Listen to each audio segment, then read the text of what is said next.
சுஜா சமையலோட வீட்டு முறை தயாரிப்புகள் முழு கருப்பு உளுந்தில் பண்ண கருப்பு உளுந்தங்களி மாவு, 40 வகையான பொருட்கள் சேர்த்து பண்ண சத்து மாவு, எல்லா வகையான குழம்புக்கும் யூஸ் பண்ணுற மாதிரி குழம்பு மிளகாய்த்தூள், 60 வகையான மூலிகை சேர்த்து பண்ண homemade herbal hair oil, Kerala ட்ரெடிஷ்னலான மன்சிஸ்த ஆயில், குங்குமாதி தைலம், மூலிகை குளியல் பொடி, மூலிகை சீயக்காய் தூள், குழந்தைகளுக்கு மசாஜ் பண்ணி குளிப்பாட்டுறதுக்காக கேரட் பீட்ரூட் ஆயில், மூட்டு வலி தைலம், இது போக இட்லி பொடி, பருப்பு பொடி, முருங்கைக்கீரை பொடி, கருவேப்பிலை பொடி, முருங்கைக்கீரை சூப் பவுடர்னு நிறைய ப்ராடக்ட்ஸ் இருக்குது.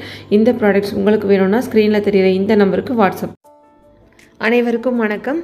இன்றைக்கி இந்த வீடியோவில் உடல் எடையை குறைக்கிறதுக்காக பார்லி சூப் எப்படி ரெடி பண்ணுறது அப்படின்னு பார்க்கலாம். பார்லியில் எக்கச்சக்கமான சத்துக்கள் இருக்குது.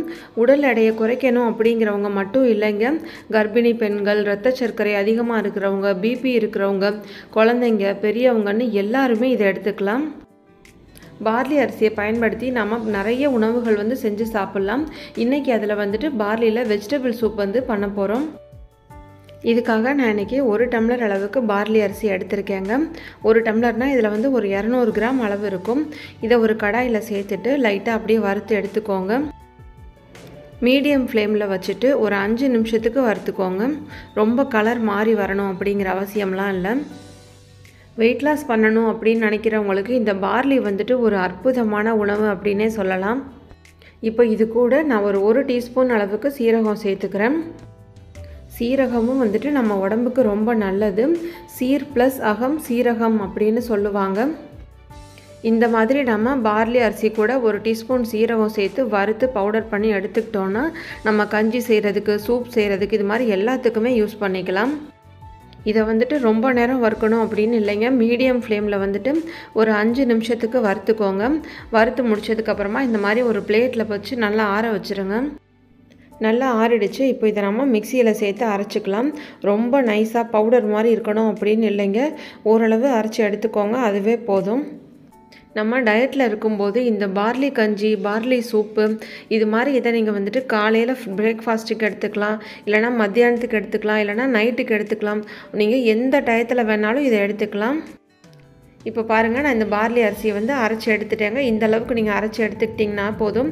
இதை ஒரு டப்பாவில் போட்டு நீங்கள் ஸ்டோர் பண்ணி வச்சுக்கோங்க. இப்போ நம்ம பார்லி சூப் செய்ய ஆரம்பிச்சிடலாம். நான் அதே கடாயிலேயே ஒரு 1.5 ஸ்பூன் அளவுக்கு நெய் சேர்த்துக்கிறேன். பட்டர் இல்லை, அதனால் நான் நெய் சேர்த்துருக்கேன். நீங்கள் டயட்டில் இருக்கும்போது இந்த மாதிரி பட்டர், நெய் எதுவும் சேர்த்துக்க விருப்பம் இல்லைன்னா கொஞ்சமாக எண்ணெய் மட்டும் சேர்த்துக்கோங்க. இப்போ ஃபஸ்ட்டு இதில் நல்லா பொடியாக கட் பண்ண இஞ்சியும் பூண்டையும் நான் சேர்த்துக்கிறேன். இஞ்சி பூண்டு லேசாக ஃப்ரை ஆனதுக்கப்புறமா நம்ம கட் பண்ணி வச்சுருக்கிற வெங்காயத்தை சேர்த்துக்கலாம். நம்ம சேர்த்துக்கிற இஞ்சி பூண்டு எல்லாமே டைஜஷனுக்கு ரொம்ப நல்லது. இப்போது அடுத்ததாக ஒரு பெரிய வெங்காயத்தை நல்லா பொடிசாக கட் பண்ணி வச்சுருக்கேங்க. இப்போ இதையும் சேர்த்துக்கிறேன். வெங்காயம் லேசாக வதங்கினதும் நம்ம கட் பண்ணி வச்சுருக்கிற காய்கறிகள் எல்லாத்தையும் சேர்த்துக்கலாம். நான் இன்றைக்கி கேரட், பச்சை பட்டாணி, முட்டைக்கோஸ் சேர்த்துருக்கேங்க. கூட நல்லா பொடியாக கட் பண்ணி கொத்தமல்லி தலையை எடுத்து வச்சுருக்கேன். கொத்தமல்லி தலை சூப்புக்கு ஒரு நல்ல வாசனை கொடுக்கும். நீங்கள் இந்த காய்கறிகள் தான் சேர்க்கணும் அப்படின்னு இல்லை, உங்களுடைய விருப்பத்துக்கு ஏற்ற மாதிரி நீங்கள் ஸ்வீட் கார்ன், பீன்ஸ், இது மாதிரி எது வேணும்னாலும் சேர்த்துக்கலாங்க. கொத்தமல்லி தலை மட்டும் இப்போ சேர்க்க வேணாம், நம்ம அப்புறமா சேர்த்துக்கலாம். வெஜிடபிள் சேர்த்ததுக்கப்புறமா ரொம்ப நேரம் வதக்க தேவையில்லைங்க, சும்மா லேசாக நீங்கள் வதக்கி விட்டாலே போதும். இப்போ நம்ம சூப்புக்கு தேவையான அளவு தண்ணி சேர்த்துக்கலாம். முதல்ல இப்போ இதில் நான் ஒரு 4 டம்ளர் அளவுக்கு தண்ணி சேர்த்துக்கிறேன். அப்புறமா சூப்போட திக்னஸை பொறுத்து நம்ம இன்னும் கொஞ்சம் தண்ணி வேணும்னா சேர்த்துக்கலாம். இப்போ இதில் நம்ம பவுடர் பண்ணி வச்சுருக்கிற இந்த பார்லி பவுடரை 3 டீஸ்பூன் அளவுக்கு சேர்த்துக்கிறேன். நான் இன்றைக்கி இந்த சூப் 2 பேர் சாப்பிட்ற அளவுக்கு செய்கிறேங்க. 2 பேர் சாப்பிட்றதுக்கு மொத்தம் 3 டீஸ்பூன் அளவுக்கு நான் இன்றைக்கி பார்லி பவுடர் சேர்த்துக்கிறேன். பார்லி பவுடர் சேர்த்த உடனே லோ ஃப்ளேமில் வச்சுட்டு நல்லா கரண்டியை வச்சுட்டு நல்லா கலந்து விட்டுக்கோங்க. ஏன்னா நம்ம சேர்த்து வச்சுருக்கிற இந்த பார்லி பவுடர் அங்கங்கே கட்டியாக நின்று போயிடும். இப்போ இந்த சூப்புக்கு தேவையான அளவு உப்பு சேர்த்துக்கலாம். இப்போ இதில் நம்ம சூப்புக்கு தேவையான அளவு காரத்துக்காக பெப்பர் பவுடர் சேர்த்துக்கலாம். இந்த பெப்பர், உப்பு உங்களுடைய டேஸ்ட்டுக்கு ஏற்ற மாதிரி நீங்கள் இதை விட கூடவோ கம்மியாக கூட சேர்த்துக்கலாம். இப்போ நம்ம பொடியாக கட் பண்ணி வச்சுக்கிற இந்த கொத்தமல்லி தலையும் சேர்த்துக்கலாம். கொத்தமல்லி தலையை கடைசியாக தான் சேர்க்கணும் அப்படின்னு இல்லைங்க, முதல்லையே சேர்த்துட்டிங்கன்னா இந்த கொத்தமல்லி தலையோட இந்த வாசனை இதெல்லாம் நம்ம சூப்பில் கலந்து சூப் ரொம்ப டேஸ்ட்டாக இருக்கும். இந்த வெஜிடபிள் சூப்பை நீங்கள் மார்னிங் பிரேக்ஃபாஸ்ட்டாக எடுத்துக்கலாம், இல்லைனா லஞ்சுக்கு எடுத்துக்கலாம், இல்லைனா நைட் டின்னருக்கு கூட எடுத்துக்கலாங்க. வெஜிடபிள்ஸ் கட் பண்ணுறதுக்கு தான் நமக்கு கொஞ்சம் டைம் ஆகும்.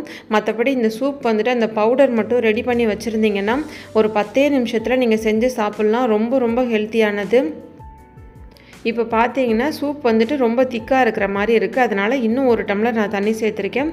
மொத்தமாக நான் இதில் ஒரு 5 டம்ளர் அளவுக்கு தண்ணி சேர்த்துருக்கேன்.